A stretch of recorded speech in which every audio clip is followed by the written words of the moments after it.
everyone, thanks for tuning in. This is Mrs. Kirk and I'll be going over with you my 15.2 lesson on how to find limits algebraically. Just like with any lesson, feel free to pause the video and get yourselves caught up. And to start off, I will say that I appreciate that you stood with the notes from yesterday. I apologize, they were on the lengthier side. Today I'll try to keep these a little bit shorter. We won't have to graph anything, so our algebra is a lot faster. So first of all, make sure we update our table of contents. We're at 15.2, limits algebraically. The steps are to factor if possible, reduce, and plug in your number. So my examples, the first set of examples are to factor. And the question I have here is x cubed plus 8. This goes back to chapter 1 and when we did factoring. Do you remember how to factor something with a cube in it? I'm going to go through this with you again and try to refresh your memory. We're going to use that idea of SOAP. S-O-A-P. If you recall, that stood for same, opposite, always positive. That was to help me figure out the signs. Now to factor something like this, you're going to go ahead and write this as a binomial followed by a trinomial. Let's see if you remember. Pause the video and see if you can factor this. I'm going to go ahead and continue. To factor this, I would take the cube root of the first term. Well, the cube root of x cubed is x. Then you take the cubed root of the second term. The cube root of 8 is 2. So again, I'm going to write down what I did there. I did the cube root and the cube root. Then I look at my binomial and I square the first term. That's x squared. So I squared the first term. Then you take the two things that are in the binomial and you multiply them together. X times 2 is 2x. So you square, you multiply, and then you square the last term. 2 squared is the number 4. So again, it's the cube root, square, multiply, square. Now for SOAP, it's same as the original. So we got a plus. O stands for opposite. So we've got a minus. AP stands for always positive. Did you get it right? If not, hang in there. I've got a second example, and now you can try it now that you've been refreshed. The second example is 27x cubed minus 125 m to the 6th. So again, challenge yourselves. Pause the video and see if you can do it yourselves. I'm going to go ahead and quickly go through the answer. I cube root the first term, so the cube root of 27, x to the third, is a 3x. I cube root the second term, the cube root of 125 is 5, and the cube root of m to the 6th is m squared. Then I multiply these terms together. That gives me 15xm squared. Oh no, that's not what I do first. Just kidding. First I square this term. So 3x squared is really 9x squared. Then I multiply these together to get 15xm squared. And then you square the last term to get 25m to the 4th. Using SOAP, same, so it's minus, opposite, so it's a plus, and always positive. How'd you do? Did you get that one right? I hope so. All right, so I wanted to just do a recap on how to do some SOAP factoring because we're going to need those to be able to evaluate these questions.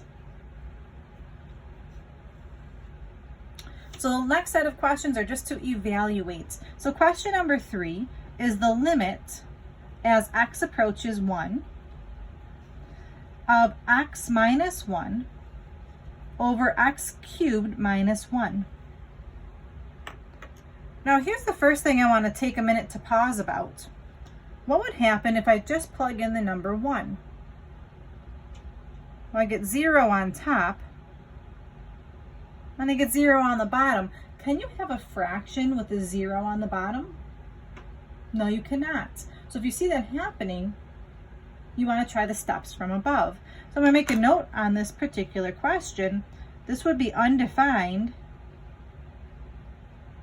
Therefore, you want to try to factor this. Okay, well the top I cannot factor. It's just going to stay x minus 1. But the bottom, that's a SOAP question. So now would be a good time to pause the video and see if you can factor that denominator. I'm going to keep on going. The cube root of this would be x minus 1. Square the first term to get x squared, multiply them together, square the last term. You got same, opposite, always positive. So I factored it. Now do you see something that could happen? The x minus 1 on top and bottom can reduce, and I'm left with the limit as x approaches 1. You do need to write that down because I didn't do the substitution yet, of 1 over x squared plus x plus 1. Now at this point, you take this number and plug it in. So I don't need to write limit anymore. So it's 1 over 1 squared plus 1 plus 1. Well, what does that leave me with? 1/3. Okay, not too bad. So you have to just make sure you practice your factoring skills. These will go really quickly if you know how to factor nicely. Question number 4. The limit as x approaches -2 of x plus 2 over x cubed plus 8. Okay, again, if I put in the number -2, my denominator would be -8 plus 8, which would still be that 0. So this would be undefined again.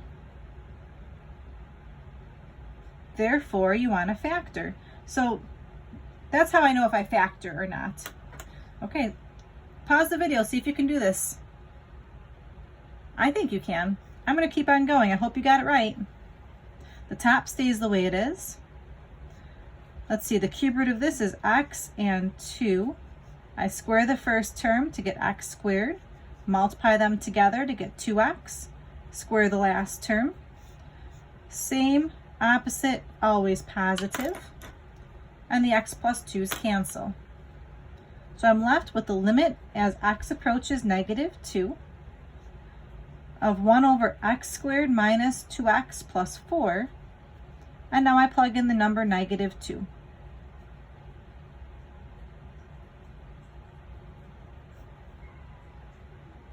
Final answer, everyone? 1/12. Nice job if you got it. I hope you did. These are not meant to be trick questions. It's just really nice practice reinforcing your factoring skills. Here's my number 5. What is the limit as x approaches 49 of the square root of x minus 7 over x minus 49. Now this question is a little bit different than the last few questions. If I plug in 49, would it be undefined? It sure would. 49 minus 49 would be 0. So again, this is undefined. Therefore, you want to factor. Well, this is not a cubic question. This is not a SOAP question. So how do you factor something like this? Well, believe it or not, this denominator is actually a dots question. How is this a dots question?